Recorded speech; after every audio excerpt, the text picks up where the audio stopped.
Hello there. I'm resting. You're resting. You look comfy, but I thanks am. thanks for chatting with us today. You bet. Okay. Today's date, what's today is Sunday, June 30th, right? 2020 2024, correct.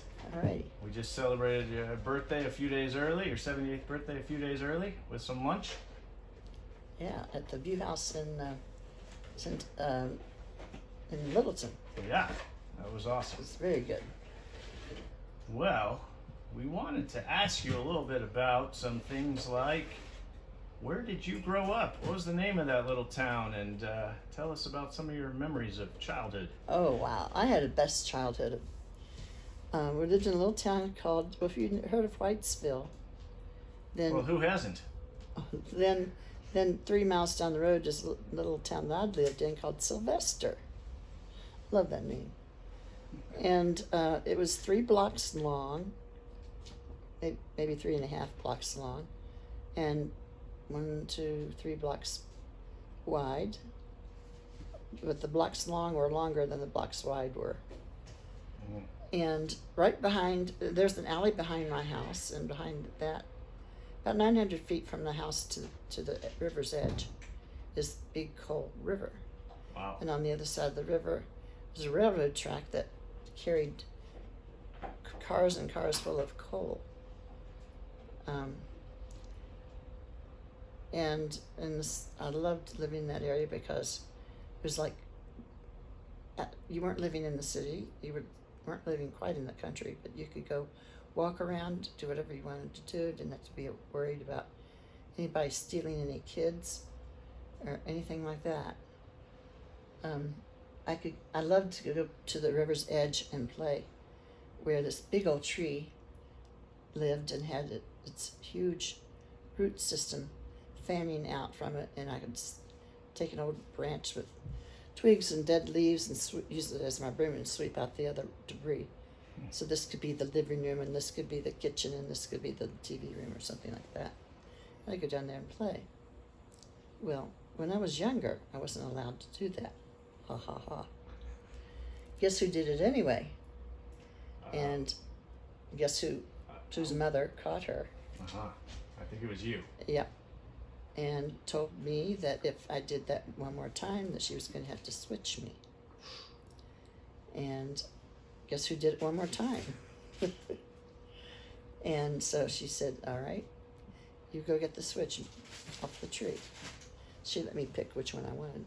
And I said, I can't reach it, it's too high. Too high, she says. Oh, let me show you. So she got a twig off of the tree, and she proceeded to switch my legs. Yeah, she wanted to make me remember that I was not to go down by the riverbank until I learned how to swim. Did it work? No. But we learned how to swim pretty soon thereafter, so I guess in that sense it worked. Mother and another neighbor in the small community took turns on Saturdays, driving us to the YMCA in Charleston, which was at that time an hour's drive away, to take swimming lessons. And so I knew how to swim by the time I was 6. One of Mother's acquaintances had a son die in that river. So Mother was really had to be concerned about us not knowing how to swim. So that prompted learning how to swim early, and I still love to go down and play by the river. Then there was a friend that lived in the neighborhood. His name they called him Smokey. He was a year or 2 older than I am, but he liked to play down the river, throw rocks in the river and this sort of thing. And I would like to do that too. And one time when Daddy and Mother were having some Daddy's sisters over for a Sunday dinner, or dinner on Sundays were always given around lunchtime after church. And where's Susan? It's time for her to come home. Susan, where are you? Susan. That was just a block away, but down by the river. And Mother and Daddy were not very happy with me. They didn't switch my legs anymore. But I did, I'm sure, got some kind of reprimand, punishment of some kind. But then I became a Girl Scout. I loved scouting. I went to Girl Scout camp. It's a camp in West Virginia where the famous Greenbrier camp is located. The Girl Scout camp was located just 10 miles away. And the Girl Scout camp was all hills. It wasn't a flat space. The only flat space in the whole place is where they built the swimming pool. Mm. And there I learned how to do water aerobics, which was really hard to do, especially lying on your back and trying to stick that leg up out of the water and twirl around and then go back down and do it synchronized with everybody else. And I lived in the Pioneer unit. That was the oldest girls unit. And this one particular summer, each group of Girl Scouts that was there for a 2-week period started building this, what we called the altar. And it was, when it would rain, it was like red clay. It was slippery, it was icky, but it made a wonderful altar. And each group of girls who were there for 2 weeks' time added on to that altar until the last group, which was the one I was in, got there, and we got to finish it off. And it had baked long enough in the sun that we could use it, and we built a fire on top of it and got the embers from the burned wood and put it down on the ground with some hot rocks. Put the cake, we made a pineapple upside down cake in a skillet on top of the coals. We'd have to put it in a iron skillet with a lid and cover it all with coals all over top and bottom, sides and everywhere. And you knew when you needed to add more coals, you had to hold your hands so high above the coals and count to 10. If you couldn't hold it that long, then it's too hot. If you could hold it longer, it's too cold. So you had to keep feeding the fire, so to speak. 3 hours later, the cake was done and we ate it. It was delicious. But we slept in jungle hammocks, and you had to have them tied from tree to tree. And if you didn't get the right kind of knot, guess what? You'd land on the ground. Well, we tried, and we had to try several times till we got it. This one girl, I don't remember her name, but she could not get the right knots. And we tried to help her. And finally we got it where we thought it would stay, and she got in it very, very carefully. And it stayed. So we said our good nights and fell asleep. In the morning when we woke up, half of her hammock was still hanging on the tree, and the other half was on the ground, and she was curled up in a little ball on the ground, sound asleep. She didn't care. She was just so tired.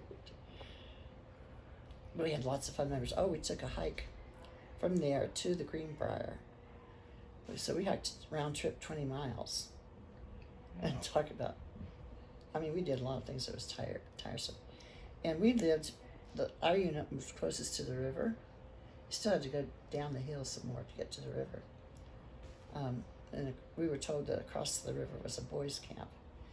Now, Kara, my niece, Barbara's daughter, thinks that is the camp that she went to at one point, when it was no longer a boys' camp, it was another kind of camp. And she thinks might have been the camp she went to. I don't know. Some things that we did in the summertime. We did go to camp almost every summer. We went to some kind of camp. One year it was a church camp. Another year it was a Girl Scout camp. And this sort of thing. The first time I ever went to camp, I did it with my sister. But because she was almost 4 years older than I, she was assigned a different unit. And we had to stuff our own mattress with straw. That's what we slept on. Not comfortable. But it's better than sleeping on the ground.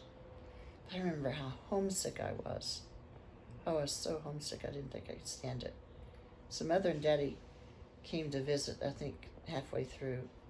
And that helped me to get through.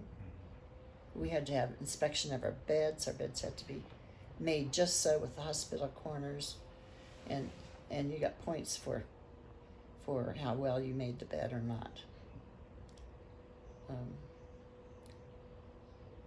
Enjoyed camping. Enjoyed getting back to learning how to swim. Even though we went to the Y in Charleston for swimming lessons, I didn't practice there. I practiced in the pond, in the water that was dammed up from the streams. Made a big swimming hole, and we used those to swim in the summer times.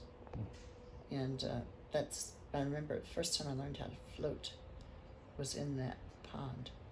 And we gather up like a little ball and hold our knees to our chest, hold our breath, and just let our body go wherever it would go, bounce around or whatever, roll around. And then when we were where we thought we couldn't move it, then we'd stretch out our bodies and hey, Mom, look at me, I'm floating. That would be in the afternoons, and on the way home, Mother would stop by these little roadside stands for fresh corn or tomatoes, or green beans, that type of thing she'd get for the vegetables for dinner. And I love fresh corn on the cob. Turn it off for now. Okay.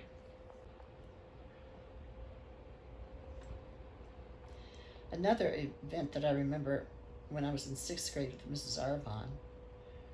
Oh, goodness. I'm so embarrassed to let you know that I did this, but I did. It was Valentine's Day, and the photographer's son really had a crush on me. I couldn't stand his guts. He just made me turn this. I couldn't stand him. But he liked me very much, and he got me the special Valentine card. And he waited till everybody's filed out of the room to go out to recess before he gave me the card. He didn't want anybody else to be in the room except the teacher was there. So I opened it up and read it and threw it in the trash and went on out. I know. I'm still paying for that one. Oh, kids can be cruel. But I remember that vividly because the teacher made me feel badly about it at first. Then the more I thought about it and I tried to put myself in those shoes, I think, I don't think I'd like that either. Yeah, it sounds like that story and the one where you were smarter than the little second grader, and it really stuck with you and maybe really affected the way you treat people and your empathy that you lived your life with. Does that sound right? Yeah, I think, all those things collect in your brain somewhere.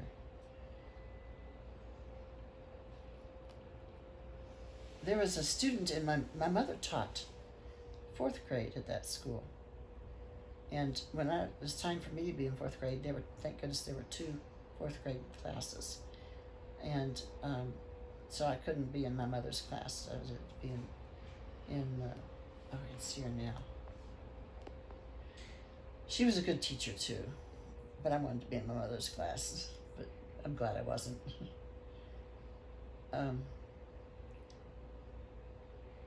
But nothing memorable from that year. Oh, there's one thing.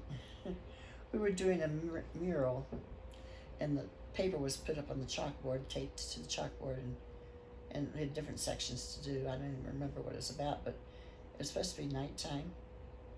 Animals of the night or something like that. So I took a black crayon and went all over everything to make it black. It didn't work very well. And the kids let me know. You mentioned your mother a few times, but tell us a little more about your father. Well, let me tell you the story first about my Okay. mother. She taught 4th grade at that school.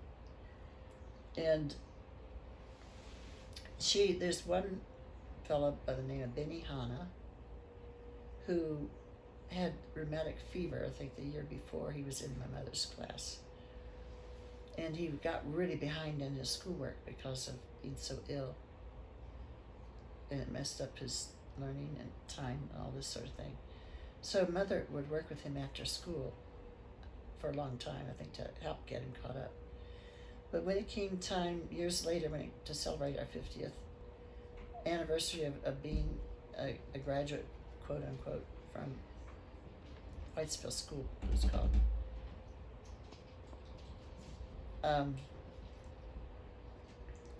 Benny got in touch with me and wanted information, anything I could send in that he could put in this book for the class reunion. And Benny said that there's one thing he remembered about being in my mother's class, that he thought she was such a good teacher, was that she spent her time, no matter how long it took, to work with him on a daily basis, sometimes on a weekly basis, whatever, to help him get caught up so he could move on with his class age group. And I didn't know that she had done that. As a student there, I wasn't aware of that sort of thing. I was also, back in those days, you could have, at Christmas time, you could have religious ceremonies and songs and sung and this type of thing. Well, we did the nativity scene, and I got to be Mary holding little baby Jesus, and I had a solo song to sing. And Daddy was supposed to be there at that performance, but he was mayor of the little town he lived in, and he had a meeting that he had to go to because he was the mayor. He had to be there for that. So he was torn as to what to do. But after the program was over, Daddy, I saw him sitting in the audience. Somehow he made it. I remember how thrilled I was about that. And Daddy said what he did is he had a meeting and said, guys, or I think they're all males who were on the board, or who were president and vice president, or whatever they called themselves, for that little community. And he said, my daughter's in the program and I've got to go see it, so we're cutting this short. So he made that. I was really thrilled about that, because I was really upset that he couldn't be there to see me perform on stage. They didn't have video cameras like they do today. Maybe they did, I don't know. No, I don't think they did. We had, we used the gymnasium as when it wasn't used for physical education, it was used for conferences, it was used for speakers, it was used for programs, it was used multi-purpose room. Then there's Mrs. Hoffman, who was my teacher who taught me how to sew. We had a sewing class, and man, was she a stickler for doing things the right way, and it got ripped out every single time it wasn't right. Every single time it wasn't right. I got to the point where I hated going to class because I knew I had to rip out what I did yesterday. But she would look at it and say, this is what you need to do. Well, today I thank her for that, because a pretty good seamstress, I think. But one outfit that I made, she got this wool blue fabric from the military, and she got some lining, like silk, it wasn't really silk, but nylon lining that we made it. So we made it a suit, which made of a jacket and a skirt. So I had to make the suit, put in lining in it, put sleeves in, the whole thing. That was quite difficult to do. I had to make it fit me. I worked on that, I think, half the year, but I finally got it done. We didn't have home ec in terms of cooking there. We didn't have the facilities for the girls or the guys to do cooking. I would have taken that, because I think I would have liked that too. But I thank Mrs. Hoffman for teaching me how to sew and do it right, and not be happy with mediocre quality. In sixth grade, I was a cheerleader for our basketball team. Well, you have to tell Jalen about that. I don't remember if we were good or not, but I was the tallest one. Here's the girl standing up. Here's me. And here's the other girl standing up. I grew up fast. By the time I was 5th grade, I was taller. I was as tall as my teacher, and taller than everybody else. In 5th grade, Mrs. Anderson was her name, and she taught across the hall from Betty. Oh, what was her last name? I can't remember. But she was another one. She always had this cough syrup she had to drink in her cup. Wink, wink, wink, wink. I'm sure it was Coca-Cola or something like that. She always had that in her hand. But she did fun things after school hours with her kids. She would take them skating. She would do this with them. She'd do that with them. She was young at heart. Then I had old Mrs. Anderson who was just a stick in the mud. And I'd say, Mother, why can't I go in Mrs. Betty's, whatever her last name was, Betty's room? They're going on a field trip to see the Capitol or something. And Mother wouldn't let me go. She had to stand face, I guess. That wouldn't have been fair. So others, boy, I gave her a hard time. So I wanted to go so badly. And I couldn't see why Mother couldn't make it so. Mr. Hoffman, but Mrs. Hoffman, Betty Hoffman was the sewing teacher.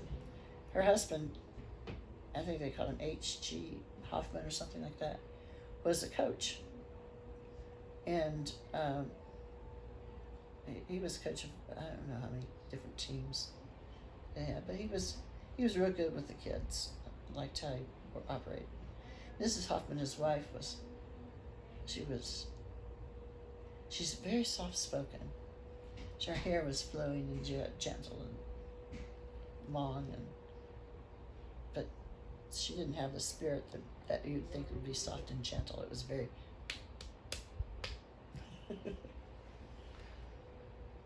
and let's see. Oh, here's another story. My sister, when she was still going to that school,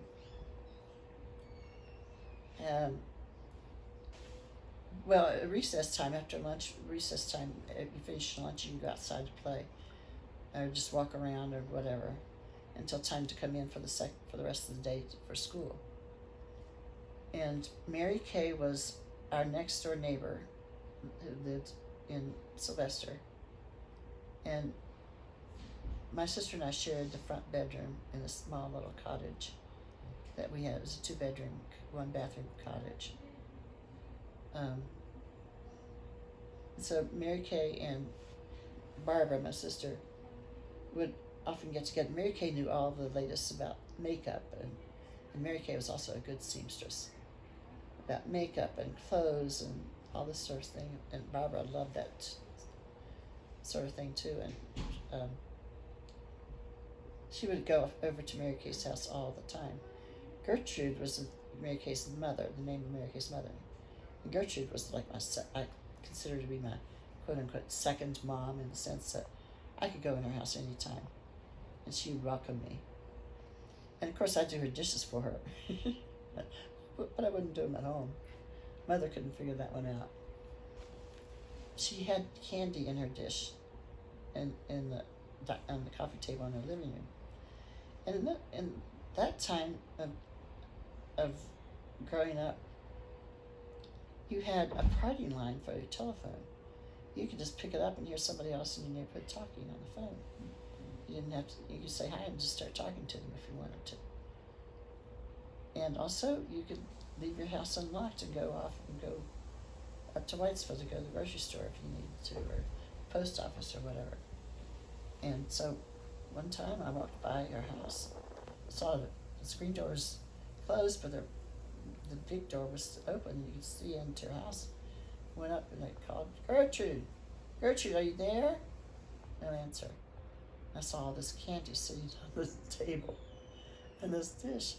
So I just went in and helped myself to the candy. And I had to tell her about it. I felt guilty about that, because it's like I stole it without permission. And she was really great about it. But I loved going over to Gertrude's house because she was always doing something interesting.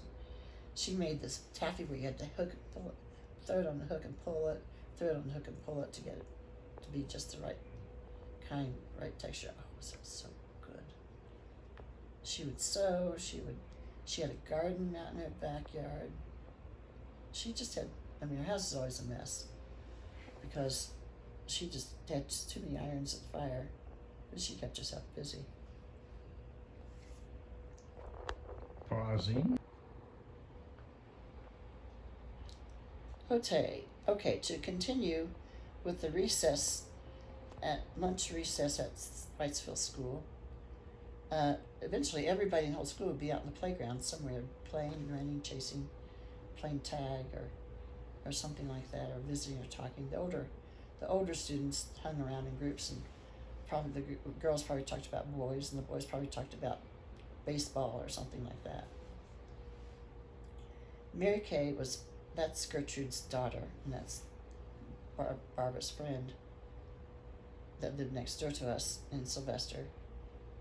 Mary Kay was popular because she was very pretty, and she tended to makeup and her hair and all that sort of thing. She's really good at all that. And she was dating this fellow. I don't even know who he was, but I knew that my sister liked this same fellow. So I was debating about whether I should go tell him or not. I did some things my sister, I probably deserved to be shunned by my sister. So I thought, okay, he needs to know. My sister's too shy to tell him, but he needs to know that she likes him. Give him other options besides Mary Kay. So I went up and I said, whatever his name was, and I said, my sister really likes you. And he looked shocked, and Mary Kay looked pissed. Oh, man. Well, when Mother and Barbara got home, somehow I got home earlier than they did. I don't know. I don't remember that part. Maybe it was a school bus brought me home. I don't remember. But anyway. Oh, man. Barbara was so angry with me. My mother was so angry with me. And that's when Mother decided, okay, we are splitting those girls up. They get their own bedrooms. So that worked out to be well in that sense. But I got mad at her for lots of other things. She would fight back by kicking and hitting and slapping. And it got to the point where I got bigger than she. So I remember her complaining to Mother, oh. No, we didn't call her Mom. We always called her Mother. Mother, she's slapping me. She's getting bigger. Make her stop.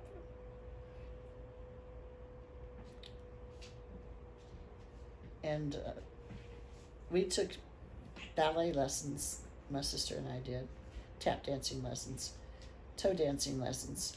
But Mother said that I couldn't take toe dancing lessons because I was too heavy. It would not be beneficial for my ankles since I was still a growing girl. So I didn't get my toe shoes. But when Mother and Barbara were gone, nobody was home but me, I went dancing with Barbara's toe shoes all through the house. I remember that, feeling pretty smug about it.